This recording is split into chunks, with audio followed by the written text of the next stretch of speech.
자, 오늘은 지난 시간에 하다가 중간에 이제 끊어진 부분부터 다시 하도록 할게요. 자, 이 실험을 우리가 다시 이제 리마인드를 해봅시다. 이거는 이제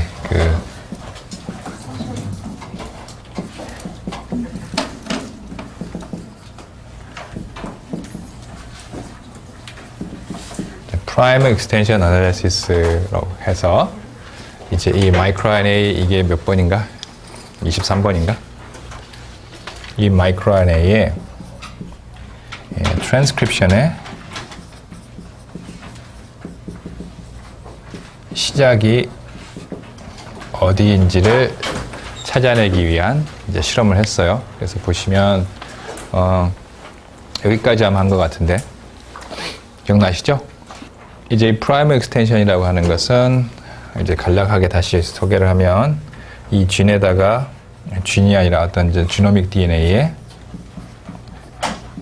이제 프라이머를 붙이고 이 프라이머로부터 이렇게 시퀀싱을 해가죠. 지노믹 DNA에. 그러면은 다음과 같이 이러한 이제 레더들이 만들어지고 이 지노믹 DNA로부터 우리가 어디서부턴가 마이크로 RNA가 만들어진다고 가정을 하면 그리고 어디선가 이제 트랜스크립션이 시작을 하겠죠. 어디서인가 시작을 한다면 똑같은 프라이머로 이렇게 합성을 해 나갔을 때 이렇게 쭉 합성을 해 갔을 때 여기가 끝나고 더 이상 이제 합성이 되지 않겠죠.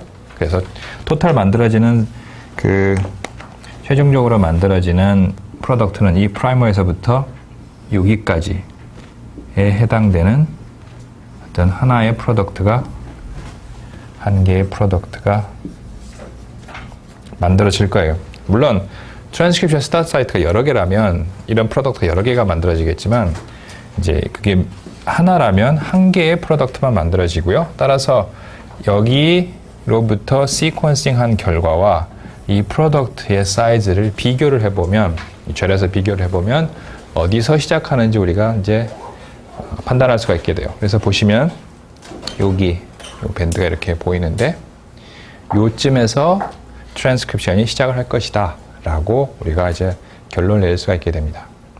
아마 여기까지 얘기를 했을 거예요. 그래서 이 밴드가 나올 수 있었던 이유는 바로 이 SI 드로샤를 썼기 때문이다 라는 얘기까지 했어요. 기억나세요?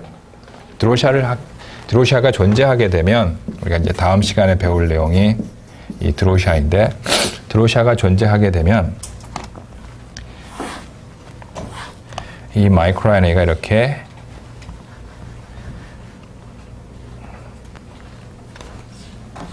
마이크로 RNA가 트랜스크립션을 한 다음에 얘가 곧바로 이러한 이제 헤어핀 구조를 만들게 되는데 헤어핀을 이렇게 중간을 잘라버리니까 여기서부터 시작한 트랜스크립션이 여기 끝까지 트랜스크립션이 아니고 여기서부터 시작한 그 합성이 여기까지 갈 수가 없겠죠.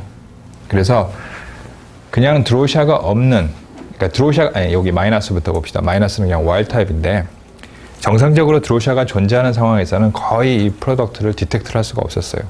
왜? 이 헤어핀이 잘려버리게 되니까 여기까지 합성을 할 수가 없게 되겠죠. 그래서 이러한 어려움을 타개하기 위해서 이 저자들은 다음과 같이 이 SI 드로샤를 락다운 시킬 수 있는 이 드로샤의 이제 siRNA를 만들어서 드로샤를 서프레션을 시키고 못 만들어지도록 그러니까 이 드로샤 양이 뚝 떨어지겠죠. 그죠? 드로샤 양이 뚝 떨어지니까 결국 이러한 짓을 여기 자르는 짓을 할까요? 못하겠죠. 못하니까 이러한 헤어핀이 생기더라도 대부분의 것들이 이런 헤어핀으로 남아있게 되고 플러스 드로샤에서는 플러스 SI 드로샤에서는 이런 형태가 잘 남아있기 때문에 이 프라임에서부터 합성한 것이 여기까지 갈 수 있다라는 것입니다. 그래서 여기 이제 밴드가 보이게 됐어요. 자, 그러면 여기까지가 이제 지난 시간에 한 거고요. 잘 따라오셨어요? 자, 그러면 이제 이 지노믹 DNA에서부터 어떤 자리에서 트랜스크립션이 시작을 했고, 이 트랜스크립션이 시작을 해서 이러한 마이크로 RNA의 프라이머리 폼, 프라임 마이크로 RNA가 만들어졌다면 이 부분이 그리고 실제로 이제 만들어졌다면 요 앞에 부분이 이 유전자의 뭐로 작용할 수가 있겠습니까? 우리가 그냥 이 마이크로 RNA라고 생각하지 말고 일반적 유전자가 있는데 여기서부터 트랜스크립션 시작을 했어요. 그래서 시작을 한다면 요 앞에 요 부분을 우리가 통칭해서 뭐라고 불러요? 프로모터라고 부르죠. 자, 그러면 요 부분이 이 마이크로 RNA의 프로모터로 작용할 가능성이 높기 때문에 실제로 마이크로 RNA의 프로모터로 작용하는지를 다음과 같은 실험을 통해서 증명을 해봤어요. 자, 무슨 얘기냐? 여기가 이제 트랜스크립션의 시작이라고 우리가 이제 결론을 내렸죠. 이 볼드처럼 표시된 이 부분이 트랜스크립션 시작이니까 이 앞부분은 프로모터로 작용할 가능성이 높고, 따라서 이 앞부분만 떼어내서 이 앞부분만 떼어낸 다음에 얘를 어떤 다른 엉뚱한 유전자하고 퓨전을 시켰어요. 그러니까 요 프로모터라고 생각되는 지역을 떼내서 저기서는 이제 루시퍼레이즈하고 붙였네요. 루시퍼레이즈랑 붙였습니다. 루시퍼레이즈는 반딧불에 있죠. 내추럴한 이제 발광하는 소스인데, 이렇게 이제 붙이면 이게 이제 일종의 우리가 예전부터 계속 우리가 들여다봤던 리포터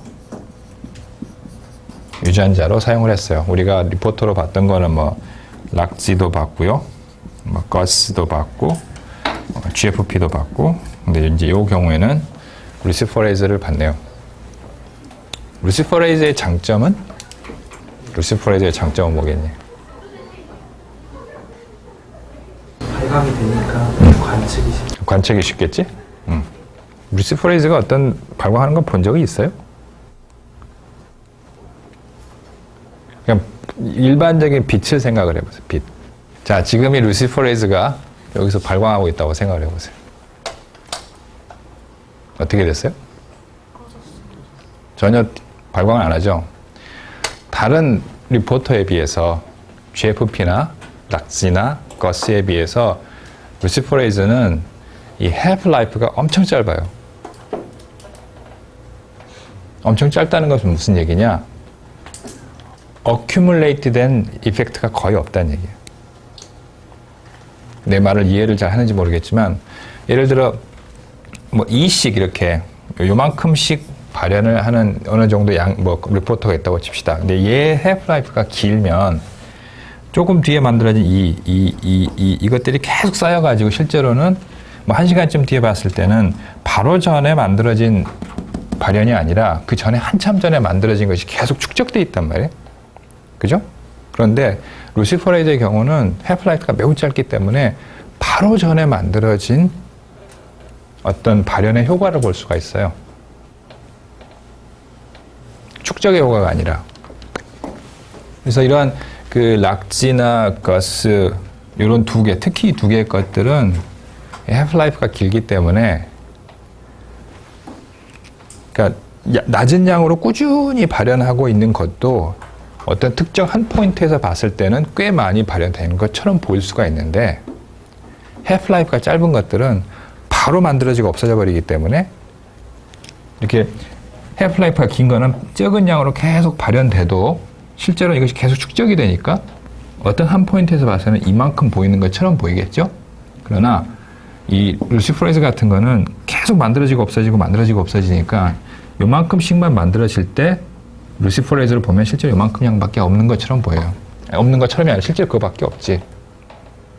자, 제가 설명을 잘 여러분들이 이해할 수 있도록 했는지 모르겠는데 말도 안 되네. 이해하셨어요? 락시나 뭐 거스 같은 것들은 그러니까 프로덕트 해프라이프가 길기 때문에 한번 만들어지면 오랫동안 쌓여 있어요. 그러니까 어떤 특정한 시점, 특정한 순간에서의 발현을 테스트하기가 매우 어렵죠. 그러나 루시퍼레이즈는 내가 이제 빛을 가지고 우리가 리포팅을 하는 거기 때문에 상당히 해프라이프가 짧아요. 짧아서 바로 전에 일어나는 어떤 발현의 현상을 테스트할 수가 있습니다. 단점은?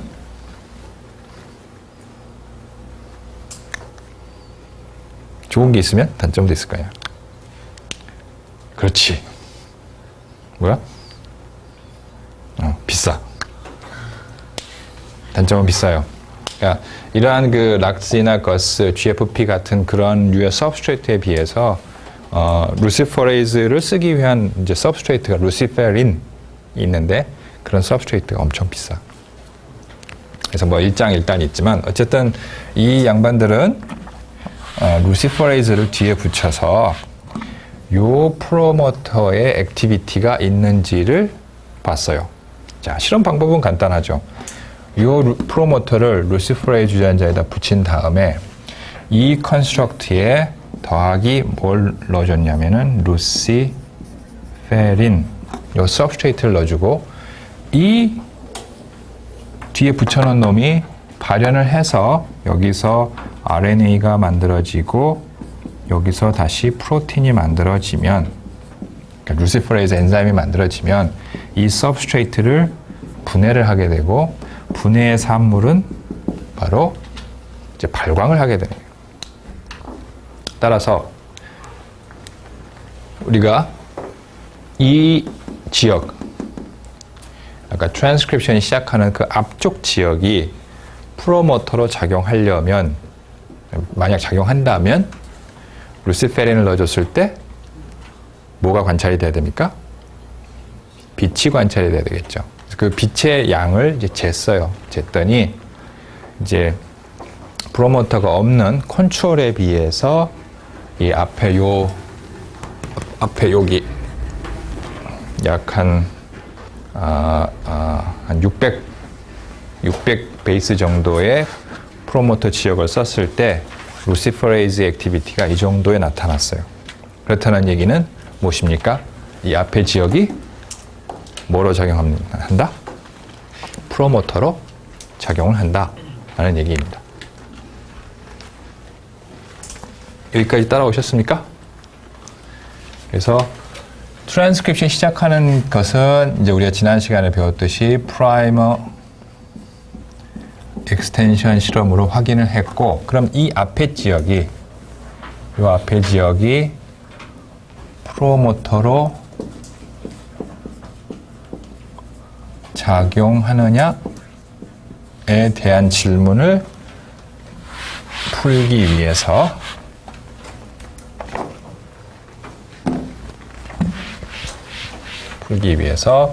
그 지역 약 600 베이스 페어에 해당하는 지역 더하기 루시퍼레이즈라고 하는 리포터를 붙이고 얘를 이제 조사를 했더니 이 발광을 했어요. 했다는 얘기는 결론은 이 지역이 뭐로 작용한다? 프로모터로 유전자의 발현을 컨트롤하는 프로모터로 작용한다 라고 우리가 결론을 내릴 수가 있습니다.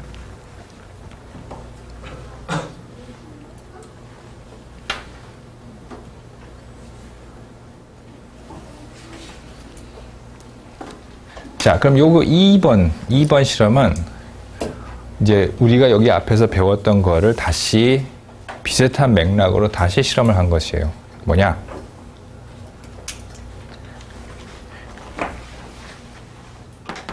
여기까지 이해하셨죠? 요거 루시퍼레이즈 붙인 것까지 이해했어요. 그러면 여기서도 여기서도 똑같은 자리에서 트랜스크립션이 일어날 것이냐 하는 거예요. 여기서도 이런 컨스트럭트에서도 지금 이 컨스트럭트를 제대로 정확하게 보시면 어떻게 되어 있냐면 1번이 뭡니까? 트랜스크립션 시작하는 자리 1번 그 저기 전쟁기념관에 있는 그 전쟁기념관 안 가봤어요? 네, 우리 꼬맹이 숙제하느라고 가봤는데 거기 어뢰가 있어요. 천안함에 이렇게 해서 어뢰가 거의 있어. 일본 들어가자마자 다 커다랗게 전시돼 있어. 1번 하여간 1번 이 자리가 트랜스크립션이 시작하는 자리라고 생각을 했었고 그 뒤에 약 한 36 뉴클레오타이드까지 포함을 해서 앞에 600개 정도, 그다음에 뒤에 한 36개 정도를 포함을 했죠. 이 지역을 사용을 했단 말이야. 그러면 요 실험에서 1이라고 밝혀냈던 요 자리, 이 자리가 요 프로모터, 요 컨스트럭트에는 포함이 되어 있죠. 그죠? 그럼 여기다가 루시퍼레이즈를 다시 붙였단 말이야. 그럼 이 컨스트럭트에서도 다시 요 1번에서 시작을 하느냐를 조사를 했어요. 그럼 여기 썼던 실험은 이제 아까 우리가 여기서 했던 거랑 똑같은 방법이죠. 프라이머 익스텐션을 했고 어디서 시작을 하는지를 봤어요. 시퀀싱을 이렇게 하고 프라이머 익스텐션을 한 프로덕트가 최종 프로덕트가 어디서 밴드가 나타나는지 봤더니 똑같은 자리에서 나오더라 하는 것입니다. 이게 이 밴드가 여기 여러분 잘 보일는지 모르겠는데 하여간 여기서 우리가 디텍션했던 요 밴드하고 그러니까 그 밴드가 아니라 여기서 디텍션했던 어떤 트랜스크립션 스타트 자리하고 똑같은 자리를 여기에서도 발견을 했다는 거예요. 그래서 요약을 하자면 이 프로모터는 뒤에다가 마이크로 RNA를 달고 있든 아니면 다른 유전자 루시퍼레이즈를 달고 있던 상관없이 똑같은 자리에서 같은 사이트에서 트랜스크립션을 시작을 하더라 하는 얘기입니다. 같은 사이트에서 트랜스크립션을 시작을 하더라. 그 얘기는 요 프로모터가 제대로 작동한다는 중요한 보강 증거이죠. 그 1번 그림에서요. 23MT가 나온 거는 그 프라이머로부터 길이잖아요. 그렇지. 응. 그 프라이머 서열이 mRNA 서열, 프라이머RNA 서열의 상부적인 거잖아요. 그렇지. 어딘가 여긴가 어딘가 있겠지? 이쪽 뒤에. 네. 근데 이거를 루시퍼레이즈랑 퓨전을 시키면은 루시퍼레이즈 내에는 그거랑 상부적인 서열이 없지. 그러니까 루시퍼레이즈에 붙는 아마 요 프라이머를 썼겠지. 내가. 근데 길이가 똑같은 거. 길이가 똑같지는 않지. 약간 다르잖아. 근데 중요한 것은 이 밴드가 지정하는 자리가 어디냐, 어떤 레지두에서 시작하냐, 그게 중요한 거예요. 그러니까 예를 들어 여기서는 124NT라고 그랬지만 예를 들어 이 프라이머 약간 더 뒤에 가 있으면 훨씬 더 긴 프로덕트가 나오겠지. 그러나 이 프로덕트의 사이즈가 중요한 게 아니라 프로덕트의 이 밴드가 지칭하는 어떤 레지듀가 어디냐가 중요한 거예요. 그러니까 이 실험에서나 같은 레지듀를 지정을 했다. 즉 무슨 얘기냐? 마이크로 RNA를 뒤에 붙이든 루시퍼레이즈를 뒤에 붙이든 같은 지역, 같은 사이트에서 트랜스크립션이 시작을 했다는 거죠. 좋은 질문이에요. 자, 그럼 다음으로 넘어가기 전에 질문 있습니까? 자, 그럼 이제 여러분들이 중요한 내용들을 다 봤기 때문에 이제 다음 그림들은 조금 더 이제 빨리 넘어갈 수 있을 것 같아요. 자, 그래서 이제 아까랑 비슷한 실험을 이제 했고요. 이제는 프로모터의 특성에 대해서 잠깐 들여다봤어요. 이제 잠깐 들여다볼 거예요. 지금 여러분들이 앞에 슬라이드에서 봤던 것은 긴 프로모터, 그러니까 풀랭스 프로모터를 봤죠. 네? 그러니까 630 정도 되는 긴 거를 봤는데 이 실험에서는 뭘 했냐면 걔를 이렇게 딜리션을 했어요. 시리얼 딜리션을 해서 조금씩 잘라나간 다음에 프로모터 액티비티가 어떻게 되냐를 봤어요. 이렇게 600 이렇게 되는 거를 조금씩 요만큼 짧은 거, 조금 더 짧은 거, 조금 더 짧은 거, 뭐 이런 식으로 시리얼 딜루션을 해서 시리얼 딜루션이 아니라 딜리션.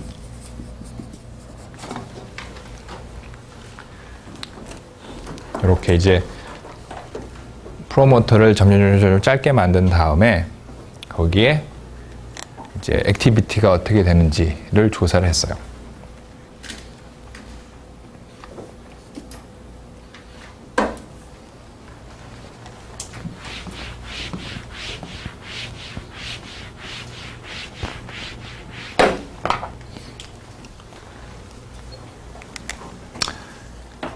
자, 이런 종류의 실험은 그러니까 프로모터를 디파인하고 난 다음에는 루틴하게 하는 실험이에요. 그러니까 프로모터가 여기서부터 여기까지다 라는 특성이 정해졌으면 이제 여기에는 이 프로모터라고 하는 것에는 어떤 단백질들이 붙을까요? 생각나는 대로 한번 얘기해 봅시다. RNA 폴리머레이즈도 붙을 것이고요. 좋아요. 이것도 붙고 또 트랜스크립션을 하기 위해서는 트랜스크립션 팩터들이 가서 붙겠죠. TF들이 붙어요. 자, 트랜스크립션 팩터들에는 두 가지의 서로 다른 기능을 하는 녀석들을 우리가 크게 양분할 수가 있습니다. 포지티브하게 작용하는 녀석도 있고요. 네거티브하게 작용하는 녀석들도 있어요. RNA 폴리머레이즈는 그냥 얘는 기계적인 녀석이죠. 트랜스크립션을 하라 그러면 그냥 걔는 시키는 대로 해요. 그러나 어느 정도의 양으로 어느 조직에서 얼마만큼 하고 뭐 트랜스크립션을 정지하라든지 이러한 그 양적인 정보는 트랜스크립션 팩터에 의해서 결정되는 경우가 많습니다.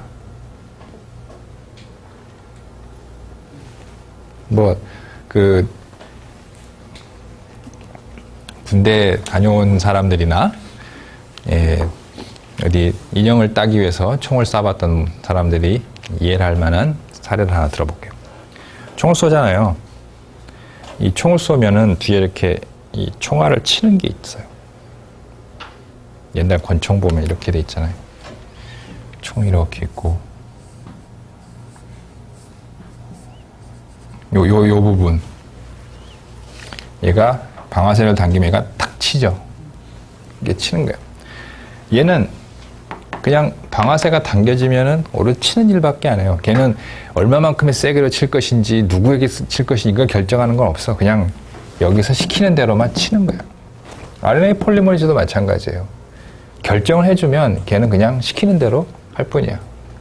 어떠한 조절 메커니즘은 여기에는 거의 없어요. 조절은 사실 이쪽에서 일어나죠. 손가락을 걸고 사람이 손가락을 걸고 누구에게 쏠 것인지 몇 발을 쏠 것인지 이런 거는 이제 이쪽에서 결정을 하는 거지 얘는 결정 능력이 없어요. 명령이 내려오면 그냥 지가 총알을 치기만 할 뿐이야. 폴리머레이즈도 마찬가지예요. 걔는 얼마만큼 트랜스크립션을 할 것이냐 이런 거에 대한 그런 결정권은 거의 없어요. 결정권은 어디에 있다? 트랜스크립션 팩터들이 갖고 있습니다. 따라서 이 녀석이 이제 결정권을 갖고 있는데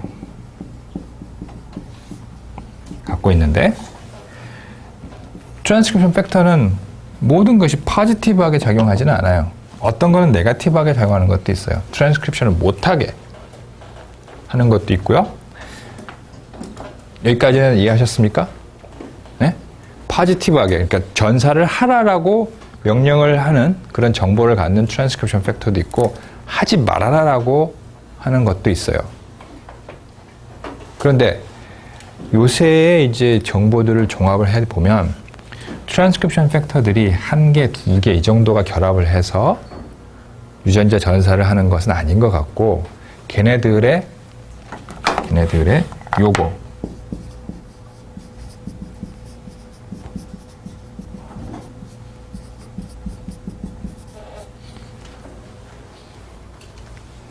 콤비네토리얼 액션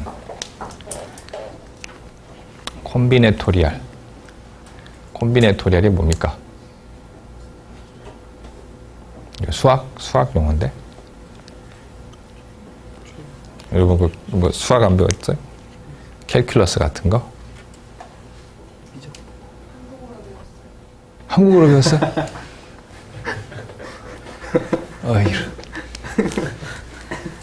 영어로 안 배웠어요, 수학을?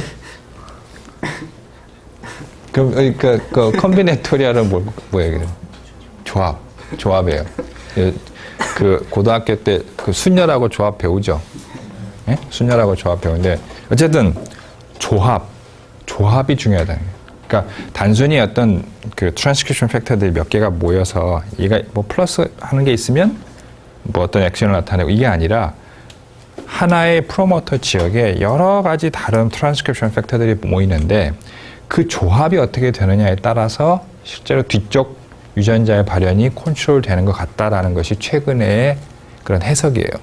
그러니까 지금 뭐 여기 프로모터에 어떤 트랜스크립션 팩터가 하나 딱 붙고 얘가 전사가 일어나고 또는 뭐 다른 트랜스크립션 팩터가 네거티브한 역할을 하는 녀석이 붙어서 트랜스크립션을 못하게 하고 이렇게 온, 오프 이런 게 아니라 이 프로모터에는 여러 개의 다양한 트랜스크립션 팩터들이 붙는데 걔네들의 조합에 따라서 뒤에 붙어있는 유전자의 트랜스크립션이 조절이 되는 것 같더라 하는 것입니다. 그래서 우리가 그것을 이렇게 컴비네토리얼 액션이라고 하는데 자, 트랜스크립션 팩터들은 어떤 오가니즘에 뭐 플랜트든 애니멀이든 수천 개가 존재를 하는 것 같아요. 상당히 많아요. 많은데 걔네들의 컴비네이션에 따라서 뒤에 유전자의 발현이 조절이 되는 것 같더라 하는 것입니다. 만약 트랜스크립션 팩터가 하나 단 두 종류만 있다면 on, off 두 종류만 있다면 저렇게 생명체가 정교하게 트랜스크립션을 조절하지는 않겠죠. 못하겠죠. 그냥 on, off 둘 중에만 있는 건데 그러니까 기계가 고급으로 갈수록 정교한 컨트롤이 가능해지죠. 싼 거는 on, off, 똑딱이 이거밖에 안 되지만 조금 더 이제 고급으로 가면 갈수록 정교한 조절이 가능해지는데 이것도 이제 이런 그 트랜스크립션 팩터들의 정교한 조합을 통해서 만들어지는데 제가 이제 이 얘기를 하려는 이유는 뭐냐면 지금 이 앞에 이 프로모터를 루시퍼레이즈에 붙인 거에 대한 스터디는 했잖아요. 방금 전에 했잖아요. 그래서 얘네들을 이제 딜리션을 해갔어요. 딜리션을 해가면 우리가 뭘 알 수 있느냐? 프로모터가 이렇게 있고 이거를 이제 제가 여기 그린 것처럼 이렇게 딜리션을 해가면 어떤 자리에는 포지티브 역할을 하는 트랜스크립션 팩터가 붙고요. 어떤 자리에는 네거티브한 트랜스크립션 역할을 하는 팩터들이 붙어요. 다양한 형태들이 이렇게 붙는데 예를 들어 이 자리가 매우 중요한 자리다. 그러면 여기까지 요 지역을 날려버렸을 때 요만큼만 남겨놨을 때는 트랜스크립션이 어떻게 될까요? 거의 안 일어나요. 그게 이제 요 부분이죠. 여기 마이너스 41에서부터 플러스 36까지만 남겨놓고 나머지는 다 없애버렸을 때 그러니까 한 요 정도만 남겨놓고 요 앞에를 다 없애버렸을 때는 트랜스크립션이 어떻게 됐습니까? 거의 안 일어나요. 그러니까 이 자리는 요 숫자를 여러분들이 보시면 플러스 1은 들어있잖아요. 플러스 1이 뭡니까? 트랜스크립션이 스타트하는 자리잖아요. 그 자리로부터 약 한 40 몇 개 베이스는 앞에 있는데도 불구하고 트랜스크립션이 안 일어나요. 왜? 팩터가 붙을 자리가 없어, 지금은. 다 날려버렸으니까. 자, 그러면 여기까지는 이해하셨습니까? 자, 그럼 이제 조금씩 길이를 늘려가 봅시다. 조금 더 붙였어요. 그랬더니 어떻게 됐습니까? 약간 증가했죠? 뭔가 붙을 자리가 남아있는 거예요. 조금 더 늘렸더니 약간 더 증가했고요. 이렇게 했더니 더 약간 뭐 큰 차이는 없지만은 약간 감소했어요. 그 다음에 요 지역. 요 지역은 상당히 높죠. 자, 여기서 중요한 점을 요거랑 비교해 봅시다. 여기는 프로모터의 지역을 얼마 정도를 포함을 하고 있습니까? 길이를? 요거? 약 한 2000 뭐 한 50, 40 정도의 베이스를 포함을 하고 있네요. 보통의 경우는 일반적으로 한 2K 정도면은 프로모터를 충분히 커버하리라고 생각을 해요. 일반적으로. 그래서 2KB 정도의 프로모터를 사용하면 2KB 프로모터를 사용하면 그 뒤에 붙어 있는 유전자에 필요한 컨트롤의 엘리멘트를 다 갖고 있을 것이다라고 생각을 하는데, 자, 봅시다.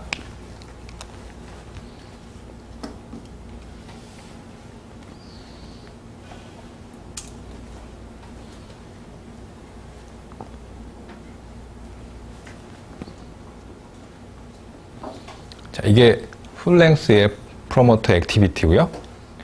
조금 줄였어요. 어떻게 됐습니까?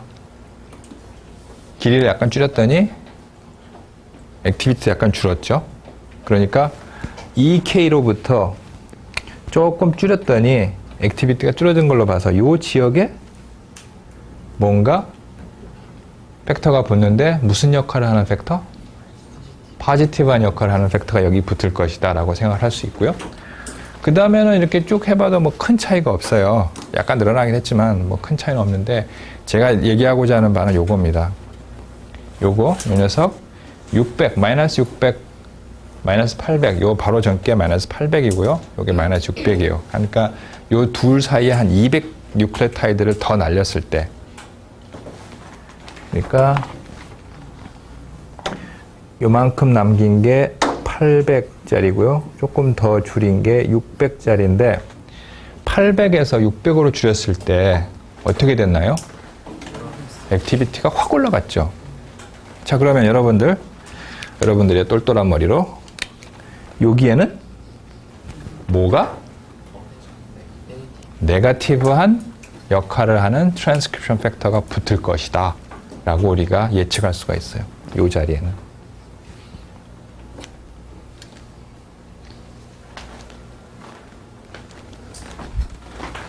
다시 깨끗하게 잘 그려보자면,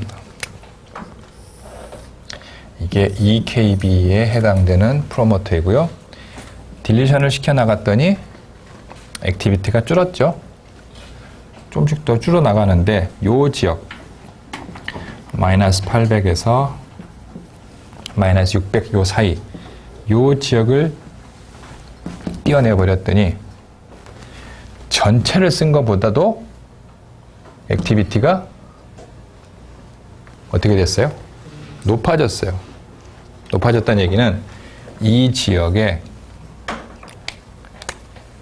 네거티브 역할을 하는 트랜스크립션 팩터가 가서 결합을 할 것이다 라는 추정이 가능하죠.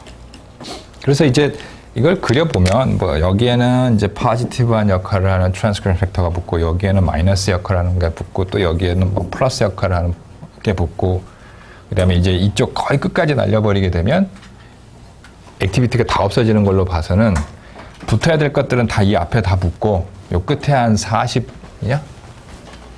30 플러스 36이니까 요 정도 남겨놨을 때는 트랜스크립션 팩터가 붙을 요만큼 붙을 자리가 없는 거죠. 이제 얘를 조절할 만한 어떠한 형태의 엘리멘트도 여기 남아있지 않은 거예요. 그러니까 이제 트랜스크립션이 이렇게 바닥으로 떨어지게 됩니다. 그러니까 전사가 안 일어나는 거죠.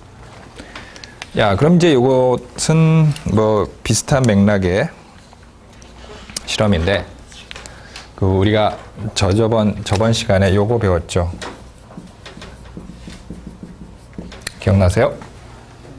요거 뭐에다 쓴다고 그랬습니까? 뭐를 억제합니까? 전사. 어떤 전사? 폴 2의 전사를 특이적으로 억제를 한다고 그랬어요. 이놈은 이제 케미컬 이니비터인데 폴 2의 전사를 스페시픽하게 억제를 합니다.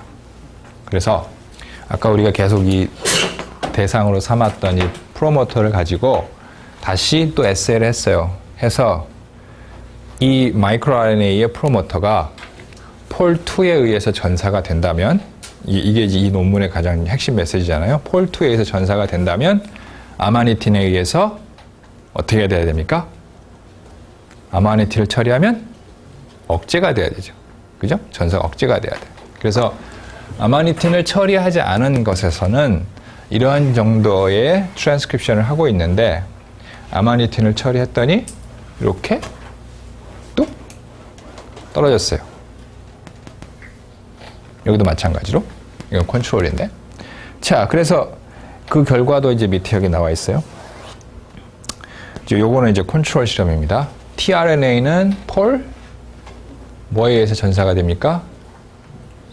폴 3에 의해서 전사가 되죠. 그래서 아마니틴을 처리해도 여기 보시다시피 처리를 해도 변화가 없어요. 전사 잘 돼. 그런데 이놈은 이제 우리가 컨트롤 폴 2에 의해서 전사가 떨어지는 컨트롤인데 GAPDH는 이거는 이제 일반적인 유전자이기 때문에 아마니틴을 처리하게 되면 전사가 안 일어나겠죠. 실제로 여러분 보시는 거와 마찬가지로 전사가 잘 일어나다가 아마니틴을 처리하면 전사가 거의 안 일어나요. 자, 이것은 이제 컨트롤 실험. 실제로 우리가 이제 봐야 될 것은 요 그래프입니다. 우리가 아까 이 실험을 통해서 발견했던 이 프로모터 지역을 가지고 전사를 시켰을 때 전사가 아마니틴에 의해서 굉장히 서프레션이 되더라. 그죠? 그 얘기는 뭐냐, 강의야? 저 마이크로 RNA의 트랜스크립션은 폴 2에 의해서 일어난다 하는 것입니다. 자, 여기에 나오는 실험은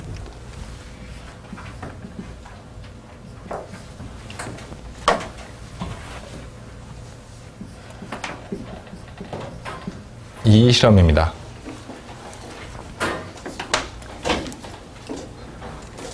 자, 이것은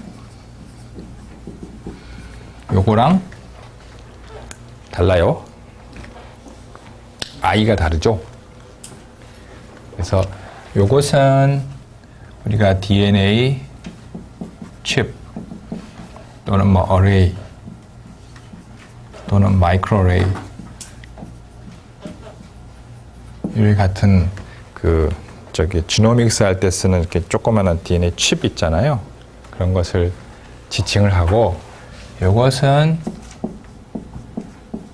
요것의 약자입니다.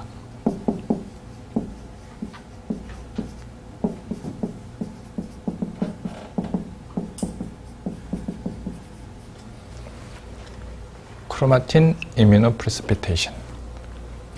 이 크로마틴 IP는 크로마틴 IP, 그래서 CH를 이렇게 쓰고요. C는 대문자, H는 소문자, IP 이렇게 쓰는데, 얘는 뭐 할 때 쓰냐면, 용도는, 실험 목적은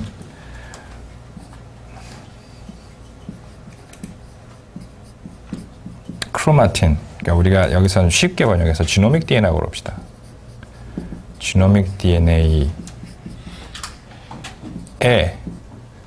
결합하는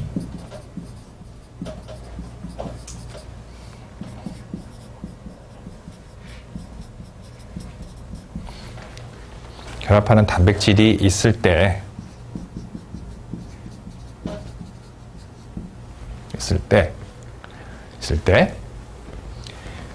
이 단백질이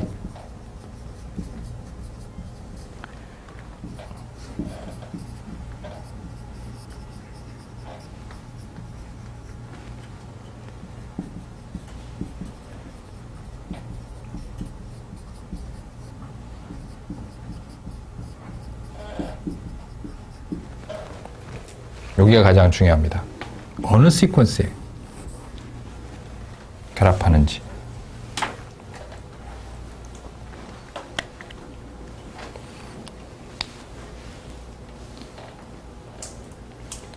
지금 우리가 그 바로 전 실험에서 뭐가 프로모터에 결합한다고 얘기했었죠. 뭐가 결합한다고 그랬습니까? 트랜스크립션 팩터가 결합을 하죠. 트랜스크립션 팩터들은 당연히 DNA 시퀀스에 결합을 하는 것이 자기의 목적이에요. 자기 일 중에 하나인데, 그러면 결합한다는 것을 알고 있다면 우리가 DNA에 결합하는 단백질들은 여러 종류가 있죠. 우리가 방금 얘기한 트랜스크립션 팩터도 있고요. 또 뭐가 있을까요?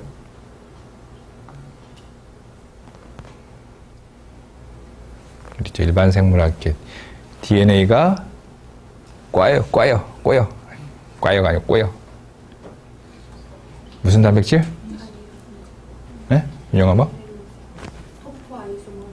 토포 아이소머레이스도 있고요. 헤테로크로마틴까지 가기 위해서 계속 또 꼬이죠. 히스톤도 있고요. 여러 가지 단백질들이 DNA에 가서 붙어요. 붙는데 어떤 녀석은 아무렇게나 와서 붙는 녀석도 있고요.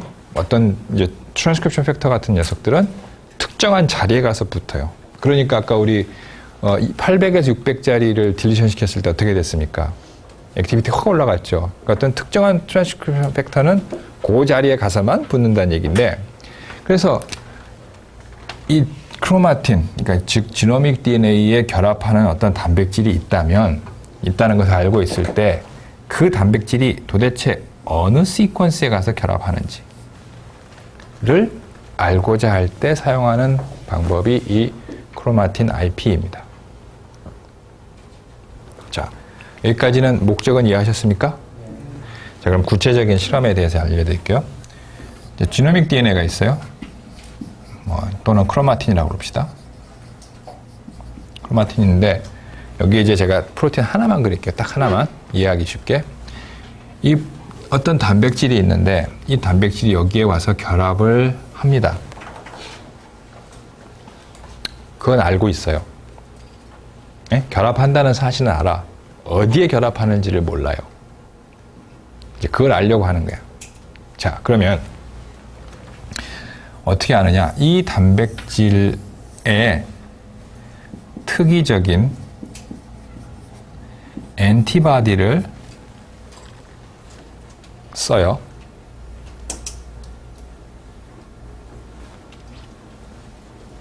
엔티바디를 쓰는데 1번 특이적인 엔티바디가 필요하고요. 2번 소니케이션이 필요합니다.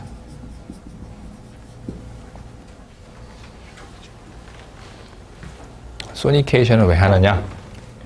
왜? 맞냐 이게? 맞냐? 왜냐? 요건가? 이건가? 이거 맞지 이거? 왜? 갑자기 이거만 보니까 일본 게 생각이 나네. 왜? 왜냐? 이것은 지노믹 DNA를 쉬어링하기 위해서 그래요. 쉬어링하기 위해서. 하기 위해. 지노믹 DNA를 쉬어링하기 위해서.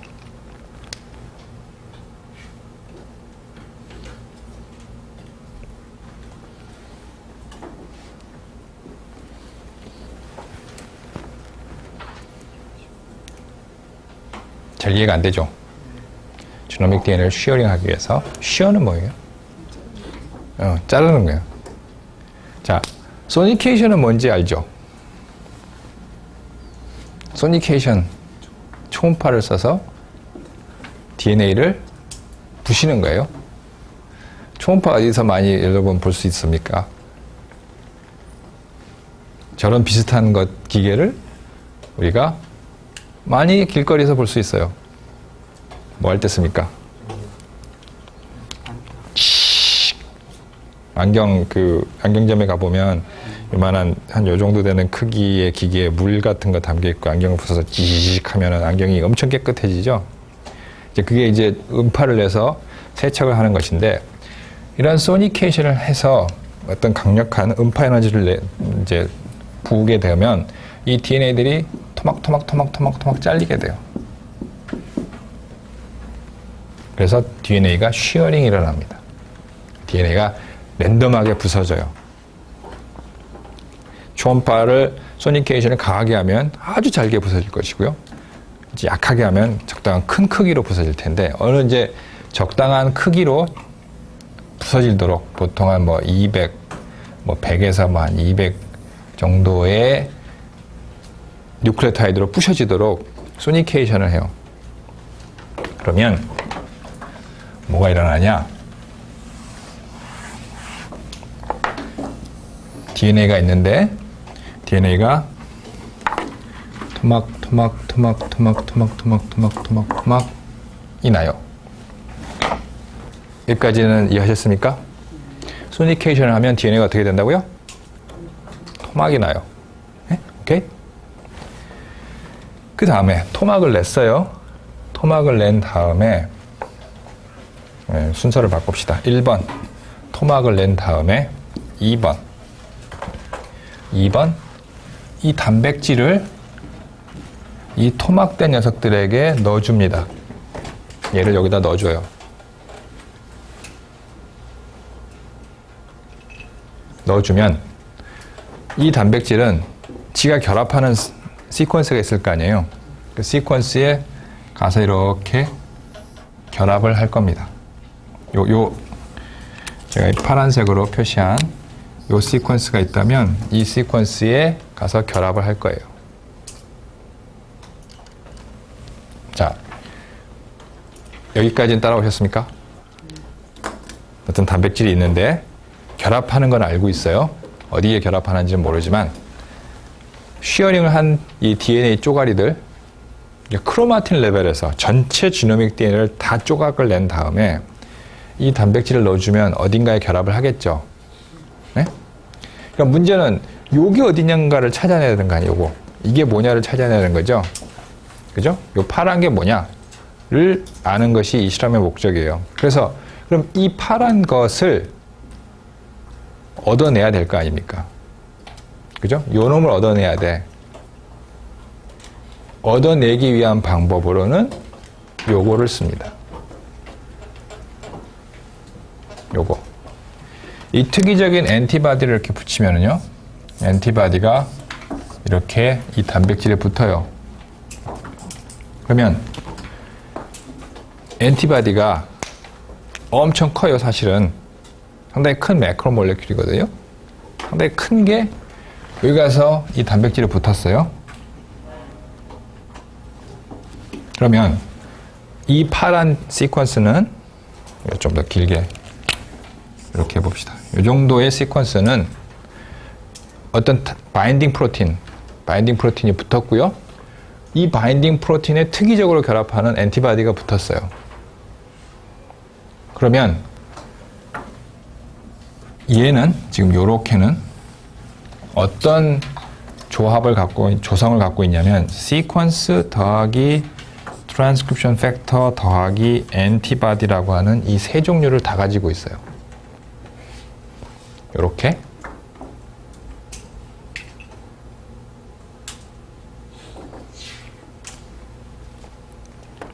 그죠? 갖고 있어요. 자, 요 시퀀스는 아까 제가 쉬어링을 하면 한 100에서 200 이 정도 나온다고 그랬죠. 되게 가벼워요. 프로틴도 뭐 일반적으로 이렇게 크지 않아요. 무겁지 않아. 문제는 이놈이야. 이거 엄청 커요. 여러분 엔티바디 특성에 대해서 배웠겠지만 엔티바디는 하나의 프로틴에서 만들어지는 게 아니죠. 그죠? 여러 개, 적어도 뭐 몇 개 체인들이 모여가지고 만들어지는 폴리펩타이드란 말이에요. 그래서 이 세 개가 결합이 되어 있으면 이 덩어리는 매우 무겁기 때문에 센트리퓨지를 하면 밑에 잘 가라앉습니다. 이것을 센트리퓨지 하면 잘 가라앉아요. 가라앉는다. 잘 가라앉는다.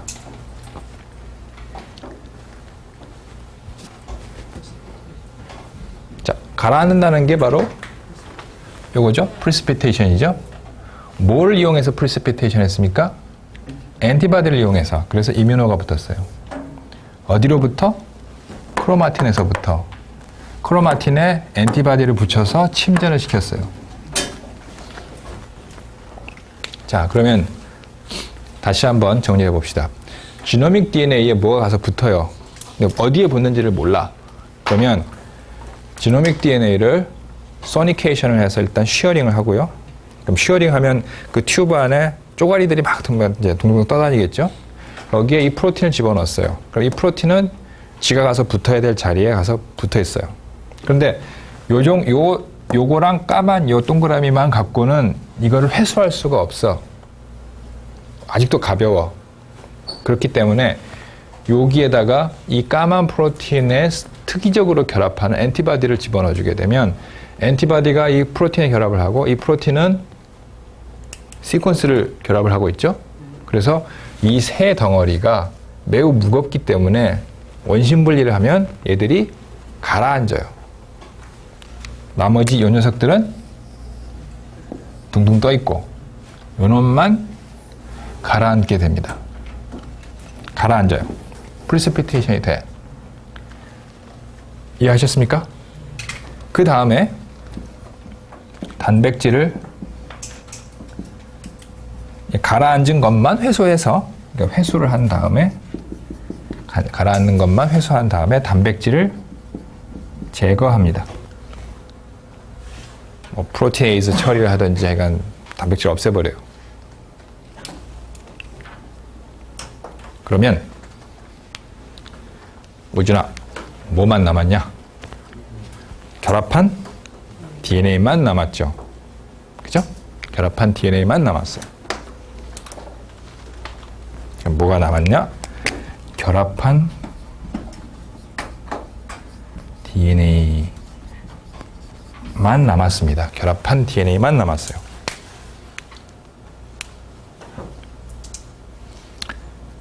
그 다음에 여기 이제 마지막으로 한 스텝이 더 필요한데 다시 여기로 돌아와서요. 이해를 돕기 위해서 이쪽으로 돌아와서 지노믹 DNA가 있고요. 이게 이제 쉬어링이 이렇게 일어났다고 쳐봅시다. 여기에 트랜스크립션 팩터가 붙었어요. 여기에 안티바디가 이렇게 붙어서 얘가 가라앉았다고요. 그 다음에 가라앉은 다음에 요 프로틴과 안티바디를 제거를 했습니다. 그러면 요놈만 남아있겠죠, 이제. 요놈만 남아있는데, 이제 여기에서 해야 될 실험은 뭐냐? PCR입니다. PCR을 어떻게 하냐면, 가라앉은 녀석을 대상으로 다음과 같은 프라이머 세트를 가지고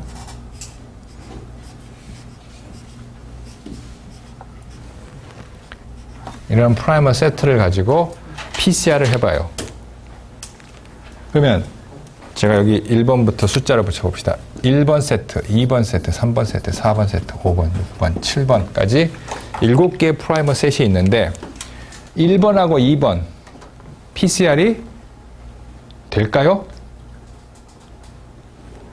될까요? 안 될까요? 안 돼요. 왜? 얘네들은 얘의 타겟들은 가라앉질 않았어. 안 가라앉았어요. 마찬가지로 5번, 6번, 7번도 PCR이 안 되죠. 왜? 그 타겟 시퀀스가 프리시피테이션이 안 됐어. 가라앉질 않았어요. 그러면 제가 그린 이 조합에서, 그린 이 보기에서는 무엇만 PCR이 되겠습니까? 몇 번 프라이머 셋만? 4번 프라이머 셋만 PCR이 돼서 PCR 프로덕트가 만들어져요. 그러니까 여기서 PCR을 해보면 얘네들은 거의 밴드가 없고요. 요것만 밴드가 이렇게 나타나고 이것도 없고 이것도 없고 이것도 없고 이런 식으로 결과물이 만들어져요. 그래서 나중에 이제 PCR을 한 다음에 죄를 러닝을 해보면 1번 프라이머셋부터 3번 프라이머셋까지는 거의 증폭이 안 되고 프로덕트가 없어. PCR 프로덕트가 안 나오고 5번부터 7번까지 프라이머셋에도 거의 밴드가 안 나와요. 단 4번 프라이머셋에서 밴드가 나왔다라는 것은 이 4번 프라이머셋이 붙을 시퀀스가 침전이 됐다는 얘기고요. 침전은 왜 됐습니까? 어떤 단백질이 붙어서 걔가 엔티바디 때문에 침전이 된 거 아니에요. 그러면 우리가 결론을 어떻게 내릴 수 있냐. 여기서 PCR에서 밴드가 나오는 지역은 뭐다? 이 단백질이 붙는 자리다 라고 결론을 내릴 수가 있어요. 칩은 어레이를 2번 써요. 응? 어레이 마이크로 어레이. 두 번 써요. 어레이를 2번 쓰다니. 단어? DNA 칩 어레이 마이크로. 아니, DNA 칩 또는 DNA 어레이, DNA 마이크로 어레이 이렇게 쓴다. 어레이도 그거 아니야, 수학에서. 순열이냐? 아니? 순열 맞지? 내가 풀지는 못해도 단어는 알아. 어쨌든, 자, 그러면 이 크로마틴 IP에서 여러분들 이 실험을 원리를 이해했다고 치고, 이해했죠? 이해를 했다면, 결론은 뭐냐? 크로마틴 IP를 해서 밴드가 나오는 지역이 그 지역에 내가 조사하고 싶은 단백질이 거기 가서 붙는다는 거예요. 여기서도 봅시다. 그러면 이 지역 프라이머 F1하고 R2 여기 보시면 프라이머가 여기 하나 있고요. F1 R2가 여기 있네. 그러니까 여기서부터 여기까지를 증폭하는 프라이머를 가지고 크로마틴 IP를 했더니 밴드가 나왔어요. 나왔다는 것은 여기에 내가 조사하고 싶은 단백질이 바인딩을 했다는 얘기죠. 그죠? 뭐가 붙었냐? 무슨 단백질 내가 갖고 조사를 했냐? 이걸 보십시오. 뭘 갖고 조사했습니까? 안티폴2. 그러니까 RNA 폴리머레이즈 2에 특이적으로 결합하는 엔티바디를 갖고 있어요. 자, 그럼 이해하는지 한번 제가 물어볼게요. 그러면 이 실험은 어떤 단백질이 결합하는 시퀀스를 찾은 것입니까? RNA 폴2가 결합하는 자리를 찾아낸 거예요. 그 자리가 어디다? 여기 R2부터 F1 사이, 요 사이를 포함하는 지역에 RNA 폴리머레이즈 2가 결합을 했고, 그게 침전이 됐어요. 침전이 되니까 이 두 프라이머 셋을 가지고 PCR을 했을 때 밴드가 이렇게 나왔어요.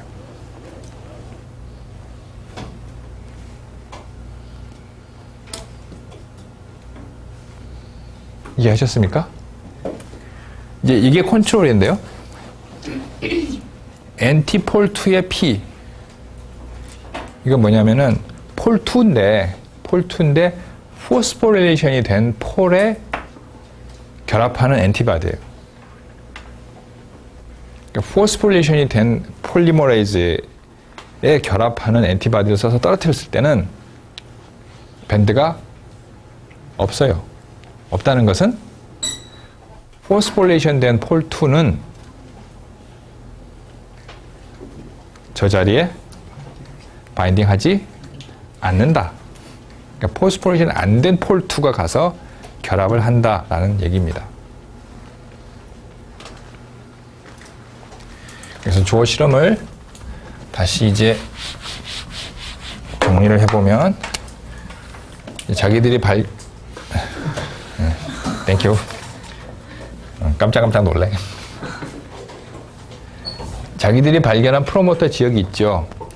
이 실험은 다시의 보강 증거예요. 폴2가 결합을 한다. 결합을 하는데 폴2가 결합하는지를 누군가 보여라. 그랬겠죠. 그래서 그 보이기 위한 하나의 방법으로 이 크로마틴 IP를 했고요. 여기 폴2가 결합을 한다면 폴2가 이렇게 결합을 한다면 지노믹 DNA를 쉬어링을 한 다음에 가라앉히고 PCR을 했을 때 밴드가 PCR 프로덕트가 만들어지겠죠. 그죠? 왜냐, 요 폴2에 결합하는 엔티바디를 썼으니까. 제가 이 그림은 폴2를 크게 그리고 엔티바디를 적게 그렸지만 사실은 이 엔티바디는 이것보다 훨씬 더 크거든요. 그게 여기 결합을 해서 무거우니까 센트리퓨지를 하면 가라앉는단 말이에요. 이것들은 안 가라앉고. 그래서 가라앉은 요 컴포넌트를 가지고 프로틴을 제거하고, 엔티바디도 프로틴이니까 다 제거를 하고, 요 놈을 가지고 이제 PCR을 해보면, PCR을 하면 밴드가 뜬다. 그것은 무슨 얘기냐? 바인딩을 했다는 얘기. 내가 연구 대상으로 삼았던 프로틴이 그 자리에, 어떤 자리? 여기서는 F1하고 R2라고 하는 이 두 개 프라이머를 포함하는 이 지역에 결합을 했다라는 얘기죠.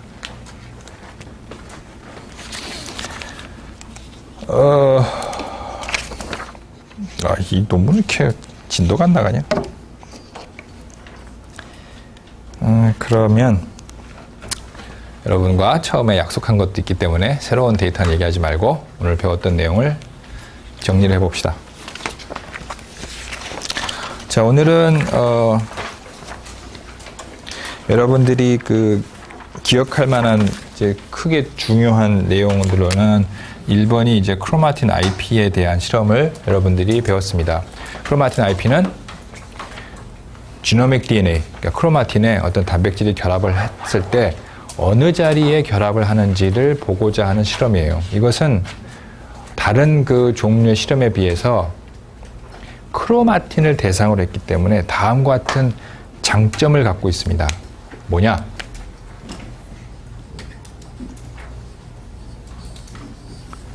인비보 실험이라는 장점을 가지고 있어요.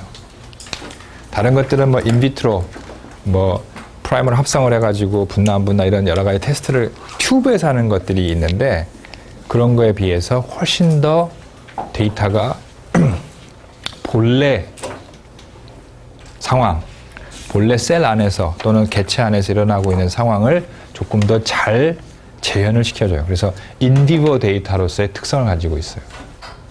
물론 하기가 쉽진 않아요. 여러분들이 이렇게 프린시플을 쭉 따라오긴 했지만 실제로 저게 하기가 이렇게 쉽지는 않아요. 보면은 쉽지는 않은데 어쨌든 여러분들이 오늘 그 강의를 통해서 크로마틴 IP의 개념에 대해서 조금 더 확실하게 이해했니?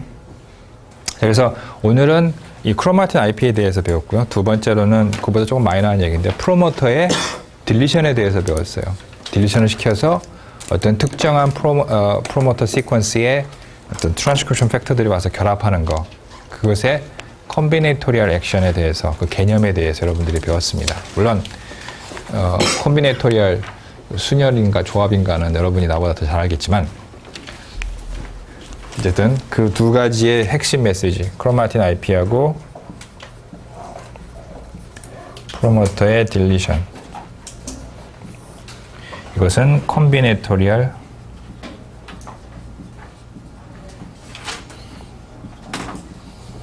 액션을 조사하는데 어떤 자리에 어떤 트랜스크립션 팩터가 붙느냐 이런 것을 조사하는데 큰 목적이 있다는 것입니다. 자, 오늘은 여기까지 하도록 하겠습니다. 다들 수고했습니다.